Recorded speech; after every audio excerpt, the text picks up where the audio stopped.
10 से 15 मिनट के बाद मुझे उल्टी भी महसूस होने लगी और मेरे बेचैनी मेरी बढ़ने के बाद से उनकी तबीयत बिगड़ गई। ये बात किसने बताई कि जहरीली चीज खिलाई है? खुद मुख्तार मुख्तार ने खुद बताया, खुद उन्होंने बताया। अस्सलामु अलैकुम सामीन, 18 रमज़ानुल मुबारक और 29 मार्च है। ख़बर का उन्वान है मुख्तार अंसारी की मौत कैसे हुई। ये सवाल इस वक्त मौज़ूए बहस बना हुआ है। उधर पोस्टमार्टम रिपोर्ट चल रही है और सरकारी तौर पर पोस्टमार्टम की वीडियोग्राफी की जा रही है। पूरी डॉक्टरों का बोर्ड, मेडिकल बोर्ड, ये मेडिकल उनका पोस्टमार्टम कर रहा है, जिससे सही से पता लग जाएगा कि मौत की वजह क्या बनी है। इस दौरान एक ऑडियो बताया जा रहा है कि तेज़ी से सोशल मीडिया पर वायरल हो रही है, जिसमें मुख्तार अंसारी और उनके बेटे उमर अंसारी की बात सामने आ रही है, जिसमें मुख्तार ये कहते हुए सुने जा सकते हैं, मैं बहुत कमज़ोर हो गया हूँ, बैठा नहीं जा रहा है और जहर का असर मुझे लग रहा है ऐसा जैसे किसी ने जहर दे दिया हो, जहर का असर दिख रहा है।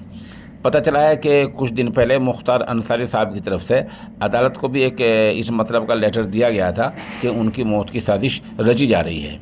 बहरहाल इस तरह की बातें सामने हैं। उधर ये वीडियो आप कुछ देखेंगे, इसमें कुछ अंदाज़ा होगा लोग क्या कह रहे हैं, और उनके घर वालों को यही कहना है कि मौत की जो वजह है वो जहर देना है। बहरहाल अब ये सरकार का फ़र्ज़ है कि वो उनके अहले खाना को मुतमईन करे, उन्हें समझाए और मेडिकल रिपोर्ट की जहाँ तक बात है वो इस हद तक सही कराए जिससे कोई आदमी मुकम्मल मुतमईन हो जाए।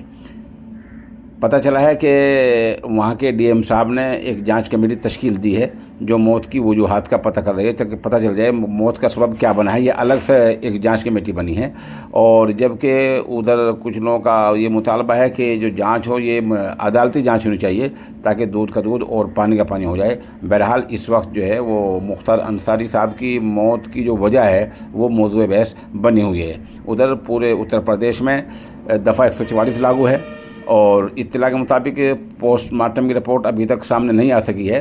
पहले पोस्टमार्टम मुकम्मल होगा, उसके बाद मय्यत को उनके अहले खाना के सपुर्द कर दिया जाएगा और फिर उनके आबाई वतन में लाकर मय्यत को सपुर्द खाक कर दिया जाएगा।